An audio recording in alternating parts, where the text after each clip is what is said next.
Hello everyone, today we're going to be doing a pretty interesting tier list. I don't think anyone on YouTube has done this before, but we're going to be doing a tier list based on how easy it is to write some of these characters. Okay, and what I mean by that is that from a writer's perspective, when you're making a fanfiction, how hard is it to make these characters an engaging, let's say winner, or at least finalist, They're going to last 26 chapters in your story. How easy and compelling is it to make these characters narratively satisfying, narratively appropriate? Can you stretch these people out based on their screen times, right? Because I feel like total drama fanfiction is something that's so common, more than any other fanfiction, more than any other series, just because, like, the setup, the framing device of the show is that people get eliminated one at a time, and that's just very unique. There's like an infinite number of boot orders you can make with these characters. That's just always been a thing. That's why rewrites are so popular. That's why the concept of, like, oh, this character has so much potential is such a buzzword in this fandom, because you can hypothetically have every single character have this lost potential. Like, your first boot character will naturally have, a million times more lost potential than your finalist characters. And obviously with this show, every character here is at least one person's favorite. So how do you balance all that out? It's just very hard to write. It's a nightmare to write, honestly. But I think that these stories can be very compelling. I've been reading total drama fanfiction for the last, I think, 14 years now, so that's, like, longer than some of you have been alive. And, I feel like I'm at a point where I can probably designate which characters go where. That being said, I've only really written one fanfiction myself, so I don't have my own experiences, my own writing experience, but I have read a lot of things. So without further ado, let's do this. So here's how we're going to do this.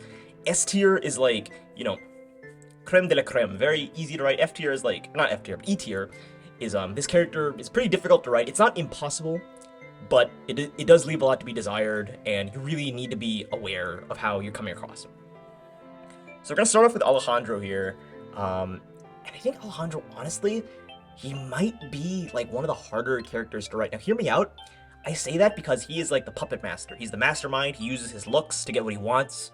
But I feel like when you're writing a character like that, it's very easy to make them overpowered. It's very easy to flanderize them. It's very easy to make the other characters look really dumb. I know that in recent times, people have had more mixed feelings on World Tour because Alejandro seems forced because he always gets what he wants.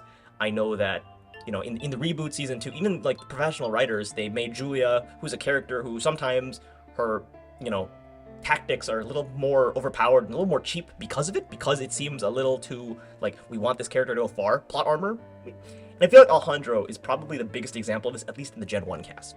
You know what I mean? And I don't know, I feel like there is stuff you can do, but the problem with writing smart characters is that your character is only as smart as the writer who creates it. So I'm going to put Alejandro at, like, the lowest tier. I think that he is hard to write for. You can make a compelling Alejandro, but I feel like, what you were given in World Tour, obviously it depends. Are you making a canon continuation story, or are you doing an alternate universe where these characters are competing for the first time? It's really hard to decide on that note, but I don't know. I feel like it doesn't help that All-Stars also is a thing, where it's like his characterization in that season is so vastly different that it's like, which Alejandro are you basing it off of? Are you basing it off All-Stars Alejandro, World Tour Alejandro, maybe a mix of both? Like, how do you cohesively tie those two together in a canon continuation fanfic, right? He's pretty hard to write for. And, there's some pitfalls, right, where he can just easily be, I don't like the word Mary Sue or Gary Stu or anything like that, but, like, yeah, that problem. Beth, I feel like Beth as a character is pretty easy to write for. I don't think she's the easiest, just because I feel like in the show she doesn't have a super set personality. She is a nice person. Obviously, you have the thing with Brady, and sometimes she can be unexpectedly cattier than usual. But I feel like in the show, you're not given a lot of blueprints. Now, obviously, a character that you don't have a lot of, what's the word I'm looking for? A lot of definitive character traits can be an easy character to write for, because you can create your own stuff. But obviously, in this tier list, I want to make it so that you have at least the essence of the character. I have mixed feelings about Beth. I don't know where to put her. I would put her in B, maybe? I think she's fine. Obviously, you can't have too many nice characters, right? You have to have some characters that are willing to make some conflict, right? And Beth, to be fair, is a character who, for the most part, is, she stands up for herself from time to time. She knows how to speak her mind. But, I don't know, I feel like you would have to probably create more compelling arcs than what she actually got in canon.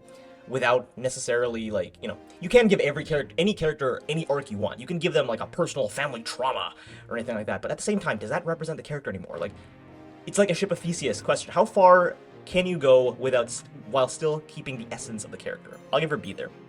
Should we rank Blanley? I don't know. I feel like Blanley's pretty easy to write for. She's just kind of like a cartoony, like, villain. She's not like a super villain or anything like that. She's just there because she wants views and she's self-centered. I feel like that's pretty easy to write for. You know, you can play up the angle that, like, oh, she has insecurities with her name being Mildred and all the other disgusting stuff that happens. Like, I don't know. I feel like that's pretty easy to write for.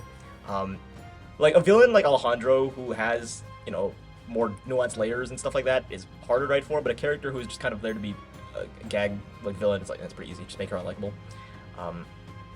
And you can still make her, like, positive. Again, there are things that you can do with Blanley that I think is fine. Bridget is interesting because I feel like Bridget was written to be kind of like a pseudo-protagonist character in Island, and it didn't really go anywhere. She kind of gets booted in 10th place, and, like, going forward, she never makes it far again. I feel like I've read some pretty interesting Bridget characterizations where, again, she is just kind of a nice person. You can give her layers. Of course, you have the whole Alejandro and Jeff thing, so clearly she's not super, like, pure. I don't know. Where would I put Bridget? I feel like Bridget is, like, the token character that, like, for most fanfic writers, they want to make Bridget a finalist, because, like, she never made it anywhere near the final two in the canon series. I feel like there's more to do than... I would give her A tier. I feel like...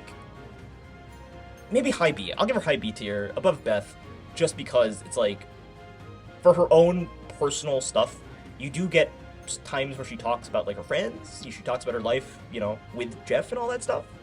But for the most part, I'm just gonna give her high B tier. I'm tempted to do A, but, like, I don't know. I feel like you would need to balance out the you know, making her too much of a nice girl, right, character. Cody is interesting because he is a pervert in Island. He's kind of a pervert. He's kind of creepy, honestly.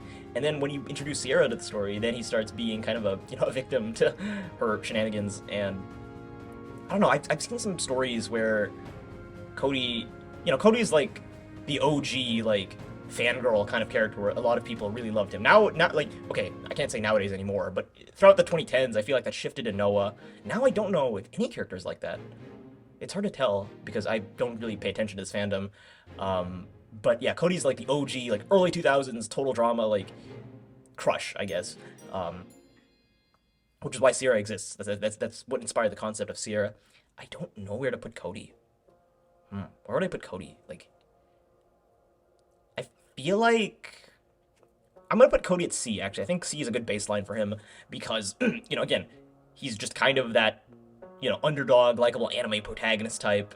But at the same time, you do have to balance it out, like his more perverted intentions, maybe, you know, what you have with Sierra. And I feel like a lot of stories where him and Sierra are a thing, he either gets victimized a lot, or he's just kind of, like, unlikable, if that makes sense. So I don't know. I feel like there are layers to Cody that you would need to be consciously balancing. You know what I mean? Okay, next up we have Courtney. Courtney is another character that I think is pretty hard to write for. I will honestly, like... I think the problem with Courtney is that she has so much screen time. She appears in 4 seasons, and she's pretty vastly different in all of them. So it really depends on which Courtney you're writing for. You know, obviously, is Duncan in the story? Is this a story where she never meets Duncan? But she does have a lot of things going for her. You know, you have her CIT nature, school nature, the kind, you know, the cattiness that you usually get with her. I don't know. I feel like with Courtney, you have a lot of things to choose from, and it's all compelling. I don't know. Oh man, is Courtney gonna be? I'll put Courtney in A tier just because I feel like there's the tendency to maybe, like, demonize her a bit more, but at the same time, I think that she's one of those characters where it's like everyone has a rough idea on how to write her. It's just a matter of balancing it to make her likable, and I don't think that's that hard. I feel like with Alejandro, that's, you know, pretty difficult. But I feel like with Courtney, you can just pull a lot of, like, oh, my lawyers want me to win, so I'm getting all these advantages. But, like, I don't know. I'll give Courtney A tier. I think DJ's gonna go in D tier. Yeah, D tier, just because, like, you know, he's a gentle giant. He loves his mom. He's scared of a lot of things, and that's fine. He likes animals. That's fine. But, like, you know, is that something that is compelling for that many chapters, right? Is that compelling? DJ is also one of the only characters that doesn't have a love, like, romance story, which is why a lot of stories I read, like, they give DJ a love interest, usually like Dawn. But you know, it's pretty interesting that we have DJ here. I'm gonna give him D for DJ, just because it's like, you know, is that a compelling character, right? I would say no. And it's like, I feel like a lot of the comedy is stuff because he's such a big guy and he's like, you know, afraid of like tiny things, you know, for the most part, tiny things. It's like, how do you do that without flanderizing it too much? You know, even World Tour in Action kind of began to flanderize it. So it's like, even the writers themselves started to mess him up. I don't know. You can give him layers, again, but you can give every character layers. So I don't really think that's, you know, like new layers that weren't like seen in the show. But again, you can do that with any character. You can give like Eva the biggest like, you know, trauma dump ever. It's like, it's not unique to DJ. Yeah, I'll give him D. Yeah, I'll give him D. I think he's harder to write for. He's not no one is impossible to write for, but he's harder. Duncan, I think Duncan's a little harder than Courtney. I'll put him here because, again, he has a lot of screen time. He has 4 seasons worth of screen time. A lot of it is tied to Courtney or Gwen. He's kind of a jerk at times. Sometimes he has a heart of gold, but it's like, which angle are you going for? You know, maybe I'll put him in A just because, like, he is like that bad boy archetype where he, you know, he's a delinquent. He does, like, you know, pranks and stuff. He's kind of mean at times. He's kind of a bully. But, you know, also he gets, you know, his karma more often than not. You know, you can do stuff, but I feel like Duncan is a character that you look at this design and you're like, this was probably cool in the early 2000s. It's not as cool anymore, so I'm gonna put him down here. I might put him lower, actually. I don't know, man. You know what? Yeah, I'm gonna put him here in C tier with Cody. He is like, there is a balance. He's not impossible to write for, but it is, there's more of a balance, I would say, than Courtney. I feel like with Courtney, like, you can make her like a hero who has flaws, like an anti-hero who is flawed, who can sometimes be mean. With Duncan, I feel like he's too. There are some traits that make it hard for him to be a villain, but there's also some traits that make it hard for him to be a hero, and you do have to find that balance. I feel like with Courtney, it's more intentional that way, where it's like, she can be a good person, she can be like your protagonist of a story, and she can still be kind of flawed. But with Duncan, I feel like you really have to try to be careful of how you portray him, if that makes sense. Because he is, like, you know, kind of a bully at heart. And because of that, he fills that bully role more often than not, but it's like, I don't know. A lot of this tier list is just me saying, I don't know. Yeah. Eva, let's see. Eva, where would I put Eva? I think Eva goes with DJ, just because, like, again, not a lot of screen time in the actual show. She's just kind of angry all the time, and that can be funny, but when it's, like, you know, written medium, when you're writing it on fanfiction.net, it's a bit harder to come across as funny. Sometimes the jokes won't land, and yeah, I mean, she's just mad all the time. I don't think that's impossible to write for, but it's to the point where if you give this character layers, it's like, it's not Eva anymore, you know? And like, are you really gonna do this for 26 episodes? Just someone who's just mad all the time. It's like, I don't know. Like, I know, I know Blanley's literally S tier, but like, in my head, Blanley is not like really contested, if that makes sense, right? I don't even want to rank Blanley. I'm gonna remove Blanley. I don't think she should be here. Like, I know she's technically contested, but it's like, okay, we're removing Blanley. Eva is like, you know, a character who's just mad. And that's all there really is to her. She doesn't like Bridget, I guess, so that's something, but, yeah, no, I mean, good luck if you're writing Eva. Like, you know, I'm sure that people who do like Eva have valid reasons for it. It's just, how are you translating that to her being, like, the winner character, right? How are you translating that? Ezekiel, Ezekiel has another problem where he doesn't have a lot of screen time, but the reasons for his naivete, some of his sexist actions, are at least somewhat explained in universe because he's homeschooled, because he doesn't go out a lot, he's socially awkward, and I feel like that kind of makes an interesting character where it's like, you know, he's like the underdog. One of the very first Total Drama fanfics, Total Drama Comeback, has Ezekiel as the main protagonist, basically, so you can do stuff with that. I feel like any character that's a first boot, you have a compelling storyline in a canon continuation, like, oh man, I'm the first boot, I don't know what I'm doing, all these people made it so much farther than me, like, you know, you get imposter syndrome. Obviously, we're not going to do the zombie Ezekiel, but, I don't know, I feel like Ezekiel's, like, because, like, okay, so hear me out. Ezekiel doesn't have a lot of screen time, but I feel like the story sets up things he could do in the future. I feel like Eva is a closed circle, just based on the fact that she was an island and then she never competed again. Ezekiel is someone who it's like, depending on what aspects of Ezekiel you want to write for, it's pretty easy. I feel like most people can write a compelling Ezekiel storyline, right? I feel like most people can't write a compelling Eva storyline, if that makes sense. So that's why I say that. Oh man, Jeff, I don't know. Jeff's another character who's like, he's just a party dude. He likes Bridget. He had a bit of an ego in the aftermaths, but for the most part, I'm gonna put him here because I feel like, again, a lot of his comedy is through the voice acting, through the animation. So when you lose that, it's harder to write funny characters, right?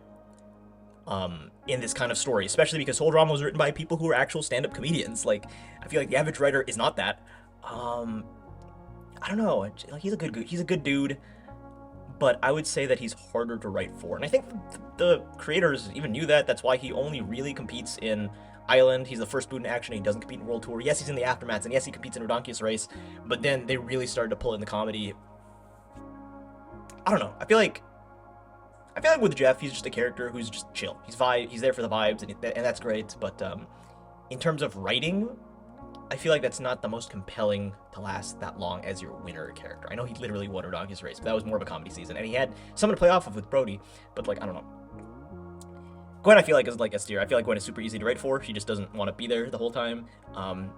That's already grounds for an interesting arc where she learns to have friends. You can do different angles with the Courtney stuff, with the Duncan stuff, with Cody stuff, with the Trent stuff. Like, I don't know. I feel like for the most part, it's hard to write a bad Gwen.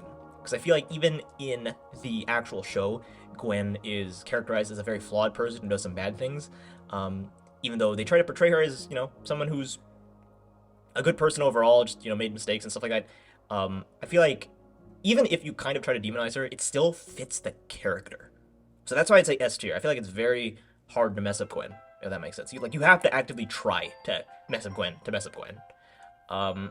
if that makes sense. Harold's interesting because he's like a nerd, and I feel like nerd characters are pretty easy to write for, but at the same time, he's a nerd whose gimmick is that he's like Napoleon Dynamite. Like, this is funny in the early 2000s, and I feel like a lot of the gags he does are like funny in 2007. And like, you can modernize it, but at the same time, if you modernize it, is that still Harold, right? I don't know, I feel like nerd characters are pretty easy to write for, but I would put him in D for that reason alone. Okay, I'll put him in C just because, like, yeah, he's an underdog. He wins the Dodgeball Challenge and the Talent Show Challenge, like, in a row. There's stuff you can do with Duncan, like, he's kind of vengeful, maybe with Courtney. I don't know, I feel like with some of the gags, because he's a funny character, you have to be a funny person to write funny characters. I'll put him in C, I think C's fine. Heather, oh man, where do we put Heather? Heather has the Alejandro problem where it's like plot armor, but I feel like with Heather, she has more moments in the actual canon show where she fails, where she gets embarrassed, where karma gets to her, and I feel like you can do that. You can make her like the mastermind. Well, she's not, I wouldn't say she's like the mastermind character, but she's definitely like the antagonistic force that the other characters try to, overcome. I wouldn't put C tier. I feel like for that alone, she's a little easier to write for. Like, yeah, plot armor is hard to write for, but, like, again, she is just kind of, like, directly and outwardly mean, whereas with Alejandro, he's trying to, like, hide it, and that's what makes it hard. I feel like with Heather, it's, like, she's easier to write for as a character. Yeah, let's go with that. Next up, we have Izzy, and I feel like Izzy... Okay. I think I've said this before, I'm not, like, the biggest fan of Izzy because I feel like a lot of her humor is, like, lol so random and was funny in, like, 2009, and nowadays it's not necessarily the case. You can just make her, like, kind of crazy and goofy and make her do stuff off the walls, but, like, is this compelling for, like, a 26-chapter story? If it's, like, a comedy story where everything is just silly and goofy, then sure, but I don't know. I'm gonna put Izzy in D tier, like, you have to, like, make it zany without making it lol so random, cheese, bacon, woo, potatoes! You know what I mean? I'm hungry for baked potatoes, apparently. Yeah, Izzy's hard to write for. Because, like, you could give her layers, but then again, it's not Izzy anymore if you give her layers, so, yeah. Justin, where am I putting Justin? I think Justin, like, okay, with the context of having Alejandro now, I feel like Justin's a little easier to write for than Alejandro. Because he's kind of like, he wants to be the antagonist, but he's also very vain and very, he's very vain and, like, he's not very successful. And I think that can work. I think, like, if you're, like, in the actual show, if your antagonist is not completely foolproof, then, like, that's a little better than Alejandro.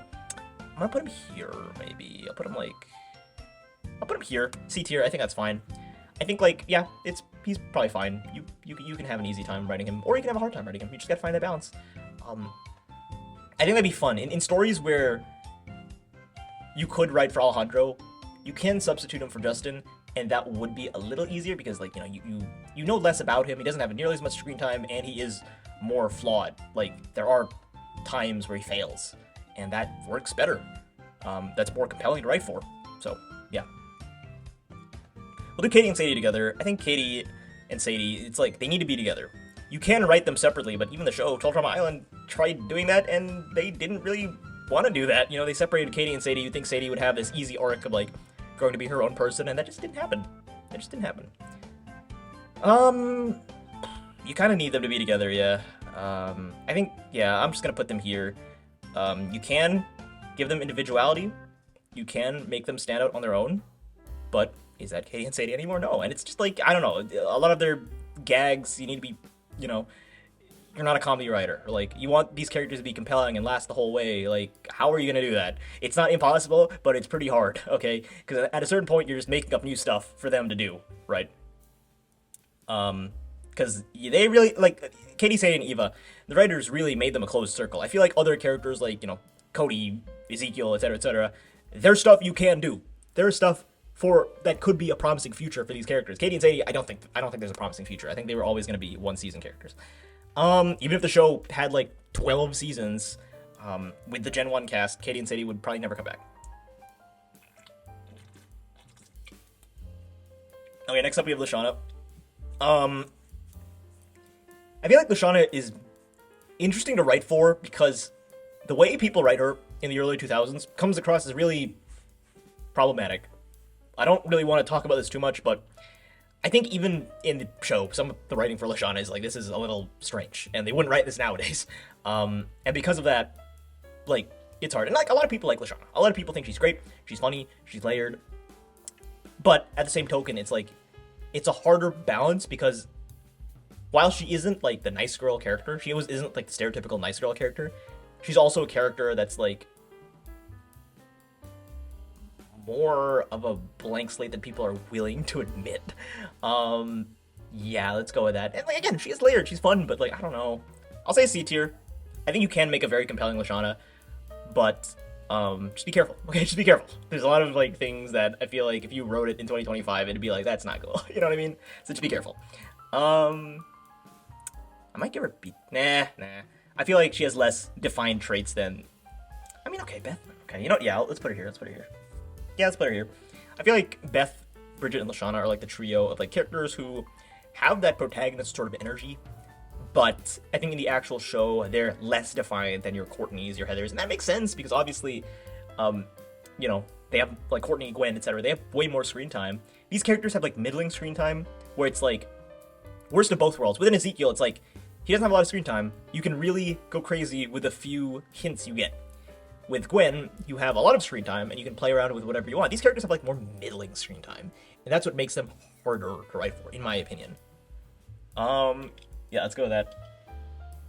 Next up, we have Lindsay, and as someone who wrote for Lindsay in a story, I will say that, for me, she's hard to write for, okay? For me, because, you know, obviously she's ditzy, blonde character, you have to make her gags, like, funny, you have to make it believably, you know, you have to make her believably dumb, you have to, you know, like, with a relationship with Tyler, what are you doing there?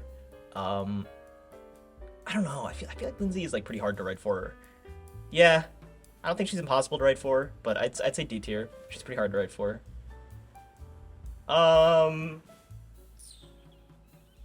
It'd be fun, you know, to see a season where Lindsay makes, you know, she's the winner. But like, I don't know. I feel like it's kind of hard.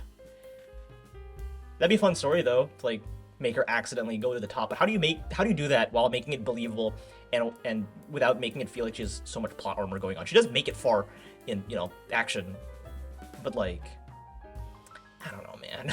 I don't know. I feel like it's hard to write for Lindsay. Noah's very hard to write for because a lot of people are like, Noah's the literally me character. Oh my god, he's literally me. He's like, oh my god, I'm Noah. I think that the sarcastic remarks that he does is so hard because like Owen and Lindsay and whatever, they have gags. Not all of them land. Some of them are kind of corny. Noah, for the most part, has the highest potential to have your snide, snarky remarks be seen as corny, and that's what makes him hard because you really don't want to mess Noah up. You really don't want to mess Noah up. I don't think he's quite in the Alejandro tier, but he's pretty close there. Of course, you have the stuff with the Ronkius race now. Now you have stuff that, are you going to contradict that? Are we going to erase the Ronkius race? You know, his relationship with Emma? Because I know a lot of people like Noah and Cody, at least back in the day, at least 15 years ago they did. I don't know. I feel like Noah is a character where it's like, I don't know, he's such a popular character, and I've seen so many stories that really try to make him overpowered or make him like the protagonist, and sometimes it works and sometimes it doesn't. So I'd say like D tier. He's pretty hard to write for. I've seen more fails than I have seen successes with Noah. There have been some pretty good Noah fanfictions out there, though, I will say. But you really have to balance him being like, he's not like, you know, he has the potential to be like a good strategist, but also like, you have to just make him compelling. You know, you can't just expect to be like, this is Noah and we all love Noah, so you like him even though the writing doesn't give you reasons to like him, you know. Okay, we're almost done. Owen is pretty hard to write for. A lot of the gags are, you know, visual gags, and you can't really do that in a story. I'm gonna put him here. Actually. I'm gonna put him in E tier. Hard to write for. Yes, I know that he's not a very hard character to understand. He is just there to be silly and to have gags where he farts and eats food, but like, ugh. I don't know. How do you make that compelling? I know he literally won a season. He already won a season. It's like, are we gonna do that again? Where he wins a season? I don't know. Good luck with Owen. Sierra.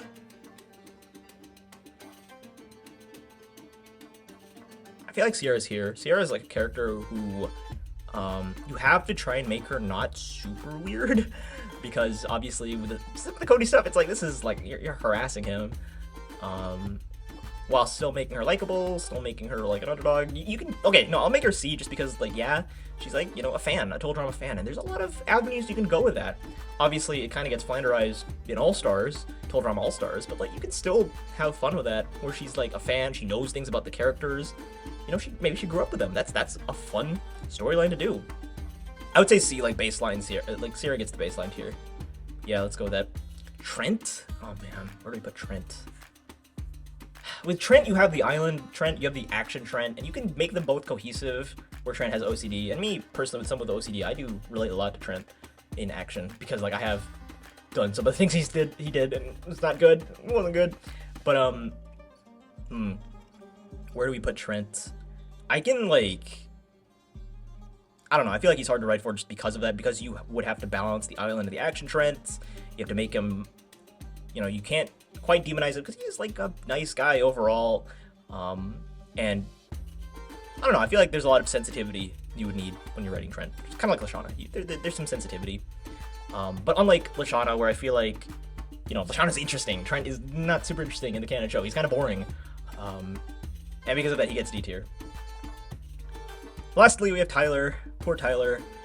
I think Tyler, again, another character who's like the physical gags are what drives him. He doesn't really talk a lot, and that's what I struggled with, is that when I was making my fanfic and Tyler was one of the characters, making him talk is weird, because I feel like he never really has like long sentences. There's never really moments where he has like genuine deep conversations. He's kind of a comedy character, and because of that, he goes in D. Like, it's just, it is hard to write for Tyler, I will admit. Especially the whole like, oh, he gets injured all the time. It's not easy to translate that into text. So yeah, I think we're gonna go with this. We're gonna go with this tier list. This is my tier list based on characters, how easy they're to write for. As you can see, a lot of the characters are actually not that easy to write for, to be honest, in my opinion.